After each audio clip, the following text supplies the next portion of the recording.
الحمد للہ رب العالمین والصلاة والسلام علی سید الانبیاء والمرسلین اما بعد فاعوذ باللہ من الشیطان الرجیم بسم اللہ الرحمن الرحیم یا رب لک الحمد کما ینبغی لجلال وجہک وعظیم سلطانک رب اشرح لی صدری ویسر لی امری واحلل عقدۃ من لسانی یفقہوا قولی رب زدنی علما۔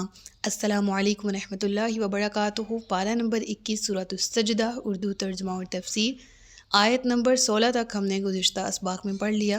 آج کے سبق میں آیت نمبر 17 سے باقاعدہ آغاز کیا جا رہا ہے، جس میں اللہ رب العزت ارشاد فرماتا ہے فَلَا تَعْلَمُ نَفْسٌ مَا أُخْفِيَ لَهُم مِّن قُرَّةِ أَعْيُنٍ جَزَاءً بِمَا كَانُوا يَعْمَلُونَ۔ تو کسی جان کو معلوم نہیں وہ آنکھوں کی ٹھنڈک جو ان کے لیے ان کے اعمال کے بدلے میں چھپا رکھی ہے۔ یہاں آنکھوں کی ٹھنڈک سے کیا مراد ہے؟ یہاں اعمال کے صلے سے کیا مراد ہے؟ یہاں دل کا سکون، من کی راحت سے کیا مراد ہے؟ یہاں مراد جنت اور اس میں موجود دائمی نعمتیں ہیں، اللہ کی رضا ہے۔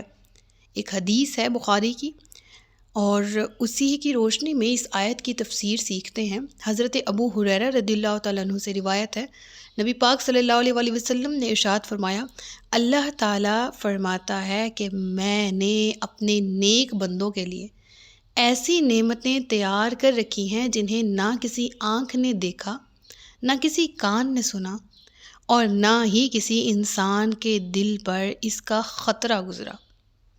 اگر تم چاہو تو یہ آیت پڑھ لو، اور پھر یہ آیت کی تلاوت کی رسول اللہ نے، فَلَا تَعْلَمُ نَفْسٌ مَّا أُخْفِيَ لَهُم مِّن قُرَّةِ أَعْيُنٍ، یعنی نہ کوئی دل سوچ سکتا ہے، نہ کوئی آنکھ جس نے دنیا میں کوئی ایسی خوبصورت چیز نہیں دیکھی جیسی جنت ہوگی، اور جنت میں ایسی نعمتیں ہوں گی جو کسی کان نے نہ سنی ہوں گی۔ مراد کیا ہے کہ انسان کی امیجنیشن جنت کو امیجن نہیں کر سکتی۔ اللہ تعالیٰ نے ایسا بڑا اور عمدہ انعام تیار کر رکھا ہے مومنین کے لیے۔ یہاں پر مراد ہے نا فَلَا تَعْلَمُ نَفْسٌ، نہیں جان سکا، کسی جان کو معلوم نہیں۔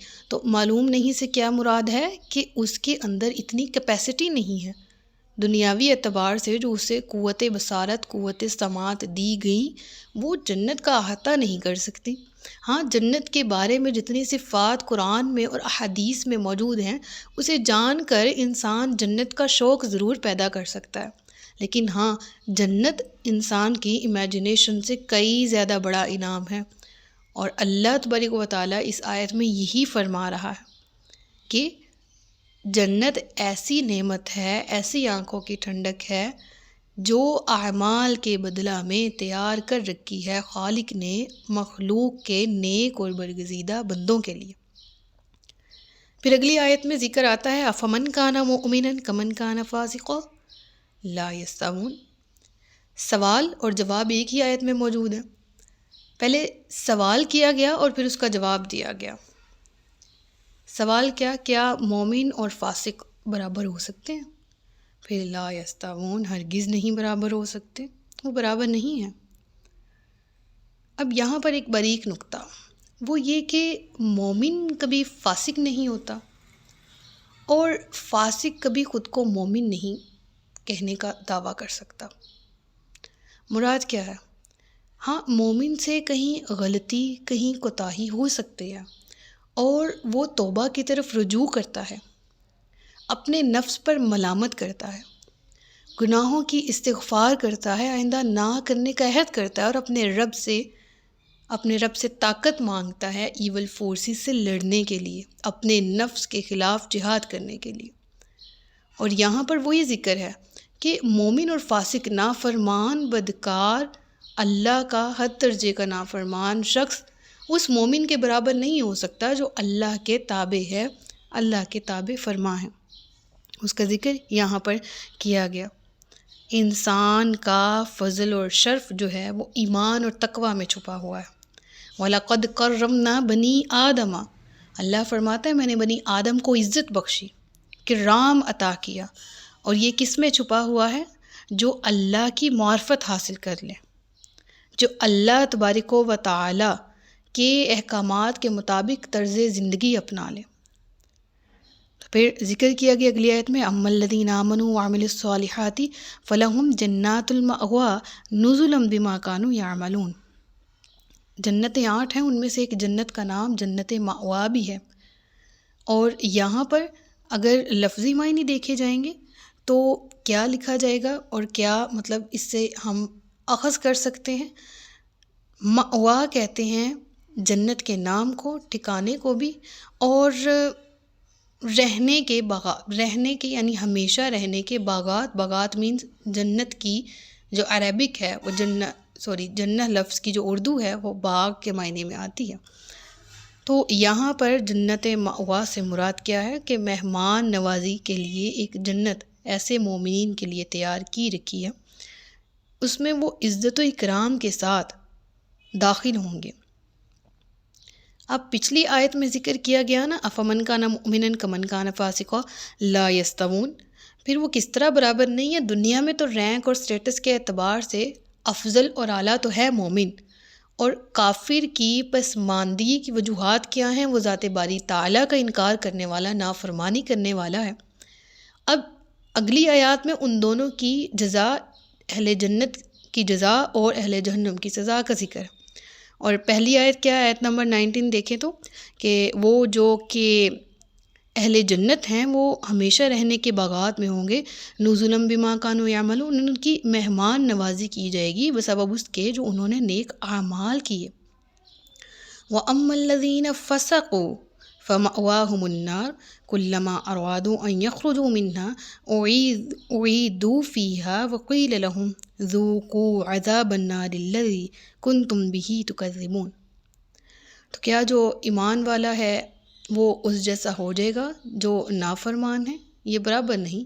بہرحال جو ایمان والے ہیں، جو ایمان لے آئے اور انہوں نے اچھے کام کیے، تو ان کے لیے ان کے اعمال کے بدلے مہمانی کے طور پر رہنے کے باغات ہیں، اور جو نافرمان ہوئے تو ان کا ٹھکانہ آگ ہے، جب کبھی اس میں سے نکلنا چاہیں گے تو پھر اسی میں پھیر دیے جائیں گے، اور ان سے کہا جائے گا اس آگ کا عذاب چکھو جسے تم جٹلاتے تھے۔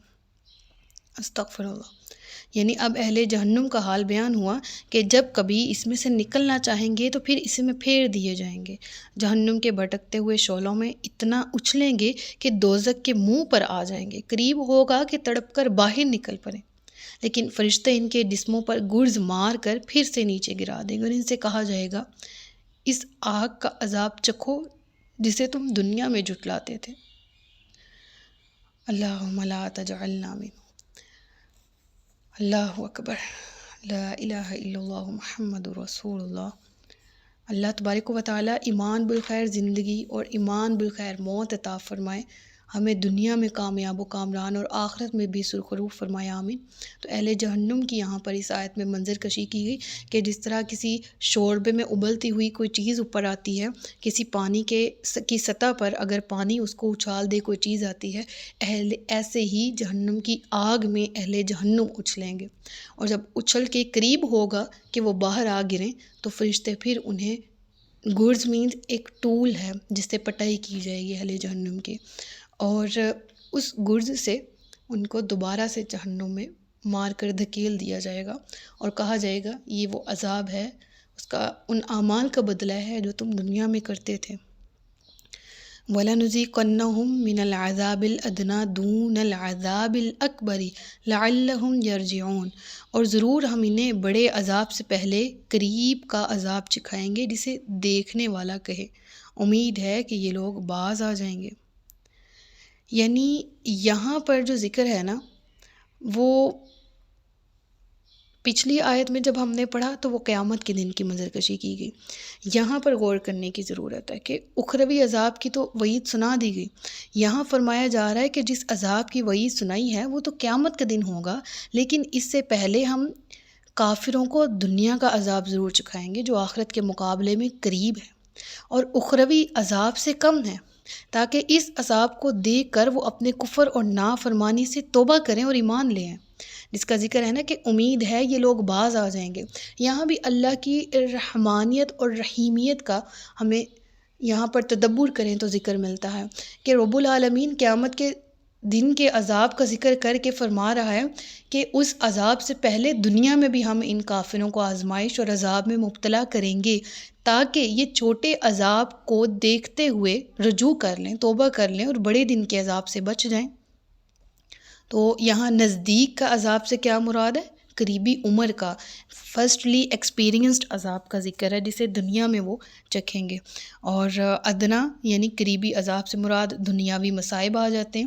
اب اس میں آفتیں بھی شامل ہیں، اللہ کی طرف سے اگر قدرتی آفات آ جائیں یا دنیا کے دیگر مصائب آ جائیں، بیماریاں ہیں جس میں اللہ مبتلا کر دے اور چاہے کہ وہ توبہ کر لیں، رجوع کر لیں، کوئی مصیبت ان پر ٹوٹ پڑے اور اس مصیبت میں اپنے رب کو پا لیں، رب کی طرف رجوع کریں۔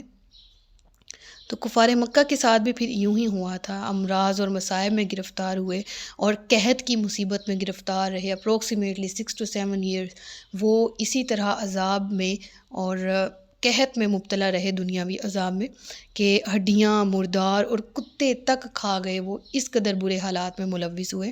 اور اس کے باوجود ان میں سے بہت سے اپنے کفر سے باز نہیں آئے۔ پھر غزوہ بدر ہوا، اس میں ان کو قتل کی سزا بھی ملی، قتل بھی کیے گئے، گرفتار بھی ہوئے، دنیاوی ذلت کا سامنا بھی کیا اور اخروی انجام کے اعتبار سے بھی ذلیل اور رسوا کیے جائیں گے۔ ومن اظلم ممن ذکر بآیات ربہ ثم اعرض عنها انا من المجرمین منتقمون۔ اور اس سے بڑھ کر ظالم کون جسے اس کے رب کی آیتوں کے ذریعے نصیحت کی جائے پھر بھی وہ ان سے منہ پھیر لے۔ بے شک ہم مجرموں سے انتقام لینے والے۔ اس سے بڑھ کر ظالم کون؟ جو اللہ کی آیتوں کے ذریعے نصیحت اس کے سامنے آئے اور وہ اسے منہ پھیر لے، آیات پر تدبر نہ کرے، غور و فکر نہ کرے، ان کی وضاحت اور ارشاد سے فائدہ نہ اٹھائے، ایمان قبول نہ کرے۔ تو رب العالمین، اب ظالم کی ڈیفینیشن میں ہمیشہ یہاں پر بتاتی ہوں کہ رب العالمین نے جب ذکر کیا قرآن میں، اس سے بڑھ کر ظالم کون؟ ظلم کیا ہے؟ چیز کو اس کے رینک، اس کے مرتبے سے ہٹا دینا، ایک چیز کو اس کے درجہ پر نہ رکھنا، حقدار کو حق نہ دینا، کسی کا حق تلف کرنا، یہ تمام چیزیں آ جاتی ہیں نا۔ تو اللہ کا حق کیا ہے؟ وما قدر اللہ حق قدری، اللہ کا حق یہ ہے کہ اس کے ساتھ کسی کو شریک نہ ٹھہرایا جائے، اور پھر جو شریک ٹھہرائے اور اللہ کے ساتھ دوسرے کو الہ مانے، اس کی ذات میں شرک کرے یا صفات یا اس کے تقاضوں میں، تو رب فرما رہے ومن اظلم۔ تو پھر ظالم کون ہے؟ ہاں، اپنی ہی جانوں پر ظلم کرنے والے ہیں، دنیا میں اپنے آپ کی دنیا خراب کرتے ہوئے اور عاقبت کو تباہ اور برباد کرتے ہوئے، اپنے آپ کو مستحق جہنم ٹھہراتے ہوئے، یہ خود اپنی ہی جانوں پر ظلم کرنے والے ہیں۔ ہاں، ہم تو ہیں جو مجرموں سے انتقام لینے والے ہیں۔